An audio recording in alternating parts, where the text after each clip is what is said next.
Welcome to my channel. আশা করছি তোমরা সবাই খুব ভালো আছো।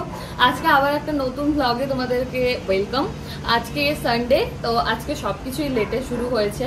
থেকে উঠতে অনেকটা বেশি লেট হয়ে গেছিল, ওই জন্য সকালবেলা আমি সেইভাবে কোনো ব্রেকফাস্ট বানাতে পারিনি। পপিন্সের জন্য ওকে একটা কলা খাইয়ে দিয়েছিলাম আর ও একটু ঘুমিয়ে নিয়েছিল, কারণ সকালবেলা ও 10টা নাগাদ একটু ন্যাপ নেয়। জন্য আমি বানাচ্ছি মিড মর্নিং এ, যেহেতু আজকে সানডে একটুখানি ট্রিট তো বানতা হ্যাঁ, ওই জন্য আজকে হচ্ছে সুজি আপেল দিয়ে ক্ষীর। তো চলো একটু রেসিপিটাও তোমাদের সাথে শেয়ার করব, আর পপিন্স সেটা ভালোবেসে খাচ্ছে কিনা সেটাও তোমাদের সাথে শেয়ার করবো। এখানটা একটু বসিয়ে দিচ্ছি, ও নিজের মতন খেলবে। ওর এখানটায় স্পিনার গুলো সব আটকানো রয়েছে, ও এরকম করে খেলে। হাত সরাও বাবা, হাত সরাও, হাত তোলো না। আচ্ছা চলো ফ্যানটা চালিয়ে দিই।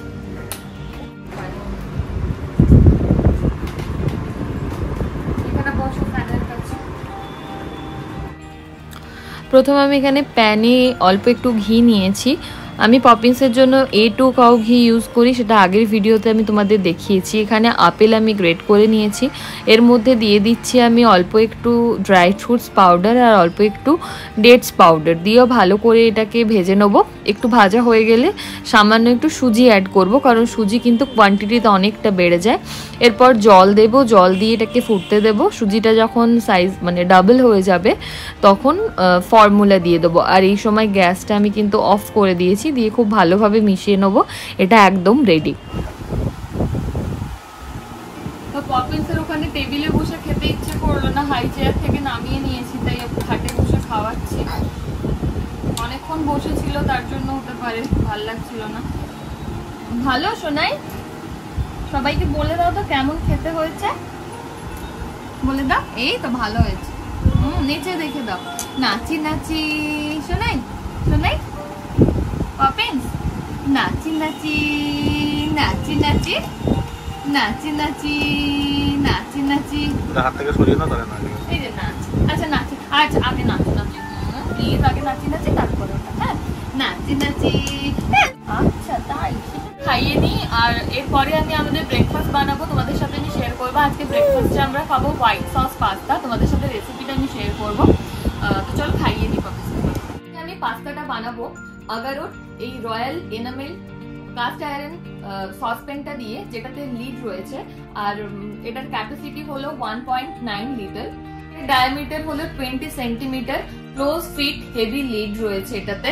তার সাথে রয়েছে রিজিড হ্যান্ডেল, রয়েছে ননস্টিক কোটিং।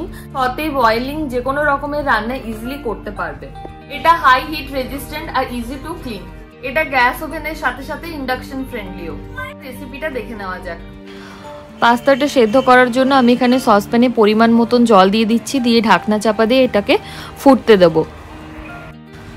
আজকে আমি পাস্তা বানানোর জন্য ইউজ করছি দিসানো পেনে পাস্তা, যেটার মেন ইনগ্রিডিয়েন্টস হলো হুইট আর সেমোলিনা। এখানে কোনো আর্টিফিশিয়াল কালার, ফ্লেভার আর প্রিজারভেটিভ নেই। এটা খুবই হেলদি একটা পাস্তা, যারা পাস্তা খেতে ভালোবাসো তারা কিন্তু এটা অনায়াসেই খেতে পারো। এটা জল গরম হয়ে গেছে, এখানে আমি অ্যাড করছি নুন আর অলিভ অয়েল একটুখানি। আর এখানে আমি 2 কাপ পাস্তা বয়েল করছি। পাস্তাটা বয়েল হয়ে গেছে, সেটা আমি চেক করে নিলাম। এবার এটাকে স্ট্রেন করে আলাদাভাবে সরিয়ে রাখবো। সসপ্যানের মধ্যে অল্প একটু অলিভ অয়েল দিলাম, এর মধ্যে দিলাম রসুন কুচি। রসুন কুচিটা অল্প একটু ভেজে নিয়ে অ্যাড করলাম পেঁয়াজ কুচি। পেঁয়াজ কুচিটাও সামান্য একটু ভেজে নিয়ে পছন্দ মতন ভেজিটেবল এখানে অ্যাড করা যেতে পারে। এখানে আমি ইউজ করছি গাজর আর ক্যাপসিকাম, তোমরা চাইলে মাশরুম বা সুইট কর্নও এখানে অ্যাড করতে পারো। এটা একটু ভালোভাবে ভেজে নেওয়া হয়ে গেলে এখানে দিচ্ছি আমি নুন আর একটুখানি গোলমরিচ। এখানে আমি সবকিছুই আন্দাজে ইউজ করছি। সবকিছু আবারও ভালো করে একটু ভেজে নেবো, আর ক্রাঞ্চ ভাবটা কিন্তু অবশ্যই বজায় রাখতে হবে। এরপর আমি একটা প্লেটে এটাকে তুলে নিলাম। এবার প্যানের মধ্যে দিলাম বাটার আর দিলাম সমান পরিমাণে ময়দা, যতটা বাটার ততটা ময়দা।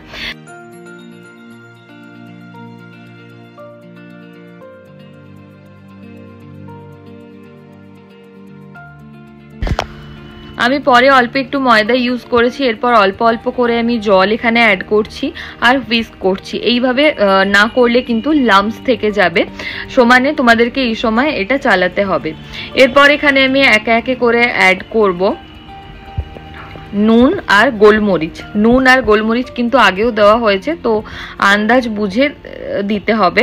এবার আমি এখানে অ্যাড করছি চিলি ফ্লেক্স আর অরিগ্যানো, এই দুটো আমি একটু বেশি কোয়ান্টিটি ইউজ করেছি, কারণ এই দুটো ফ্লেভার আমার খুব ভালো লাগে। এরপর আমি এখানে ভেজে রাখা যে সবজিটা ছিল সেটা অ্যাড করে দিলাম, তারপর মিশিয়ে নিয়ে অ্যাড করলাম স্ট্রেন করে রাখা পাস্তাটা, দিয়ে আবারও সব কিছু খুব ভালোভাবে মিশিয়ে নেব। এরপর এখানে আমি ইউজ করছি চিজ, দিয়ে আবারও সবকিছু ভালোভাবে মিশিয়ে নিয়ে ঢাকনা চাপা দিয়ে দেবো। এটা কিন্তু একেবারে রেডি। তো চলো এবার টেস্ট করে দেখা যাক।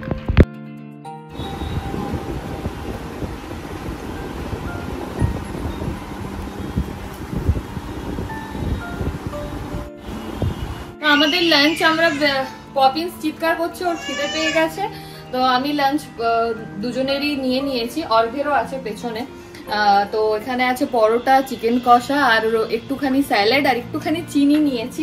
ছোটবেলায় পরোটা চিনি দিয়ে খেতাম, খুব ছোটবেলার মতন করে খেতে ইচ্ছে করছে, সেই জন্য ভাবলাম একটু নিয়ে নিই। তোমারটা আনো। Thank you. বেশিরভাগ দিন এমভাবেই আমরা খাই, আমি আর পপিন্স। অর্ঘ অফিস চলে যায়, ওকে লাঞ্চ দিয়ে দিই অফিসে, আর আমি এরকম বেড়ে নিই নিজের জন্য, আর পপিন্স সেটাও নিয়ে চলে আসে। এক বাইট ও খায়, এক বাইট আমি খেয়ে নিই, নাহলে ওকে ঘুম পাড়ি আমার খেতে অনেকটা দেরি হয়ে যায়। তো আমরা একদম রেডি হয়ে গেছি, এখন আমরা যাচ্ছি পপিন্সের জন্য শপিং করতে। আসলে পুজো তো সামনেই চলে এসেছে, আর পপিন্সের কোনো জামা কাপড় সেইভাবে কেনা হয়নি। আমি খুব কম কমই ওর জন্য কিনি, তার কারণ এখন এত লম্বা হচ্ছে সব জামা, এত খুব তাড়াতাড়ি মানে ছোট হয়ে যাচ্ছে, সেই জন্য আমি যতটা সম্ভব কম জামাই কিনি। তো ওই জন্য আর বেশিরভাগ ওর অনলাইন থেকেই কিনে নিই আমি, ফার্স্ট ক্রাই থেকে বা অ্যামাজন থেকে। আজকে ভাবলাম মানে এই বছর ওর প্রথম পুজো পপিন্সে, ওই জন্য আজকে স্পেশালি ওর জন্যই আমরা বেরোচ্ছি পুজোর শপিং এর জন্য। আজকে সানডে, পুজোর আগে প্রথম সানডে, লাস্ট সানডে না, এগুলোতে শপিং এর জন্য প্রচুর ভিড় হয়। তো একটুখানি 1.5 ঘন্টা মতন ঘুমিয়েও নিয়েছে, ও একদম ফ্রেশ হয়ে গেছে, মুড ফুডও ঠিক আছে, তো ওই জন্য আমরা এখনই বেরিয়ে যাচ্ছি। তো আমরা মলে পৌঁছেই প্যান্টলুন্সে প্রথমে ঢুকেছিলাম, কারণ আমার প্ল্যানই ছিল যে প্যান্টলুন্স থেকেই নেব ওর জন্য, পপিন্সের জন্য। তো ওখানেই টুকটাক শপিং করেছি, আর যা কিছু জামা কাপড় আমি কিনেছি পপিন্সের জন্য প্যান্টলুন্স থেকেই নিয়েছি। তারপর মলটা একটু ঘুরে দেখছিলাম, আর পুজোর জন্য কিরম সাজিয়েছিল সব কিছু দেখছিলাম। আর ওই দিন মলে প্রচণ্ড বেশি ভিড় ছিল, পার্কিংও আমরা পাইনি, পার্কিংও অনেকটা দূরে আমরা পেয়েছিলাম। তো এরপর বাইরে বেরিয়ে একটু পপসিকল খাচ্ছিলাম, আর পপিন্স আমার হাত থেকে ছাড়িয়ে নিয়ে ও রীতিমতো খাচ্ছিল, ওরও প্রচণ্ড বেশি তেষ্টা পেয়ে গেছিলো, ওর জন্য আমি জল নিয়ে গেছিলাম, ওকে আমি জল দিচ্ছিলাম, ও জল না খেয়ে আমার হাত থেকে ওটা ছাড়িয়ে নিয়ে খাচ্ছিল। তো বাড়ি চলে এসেছি, দেখে না তোমরা পপিন্সের জন্য আমরা কি কি কিনেছি। এখানে দুটো আমি আর অর্ঘ পপিন্সকে দিচ্ছি, আর এইখানে যেগুলো দেখছো এগুলো সমস্ত পপিন্সের দাদান দিয়েছে। তো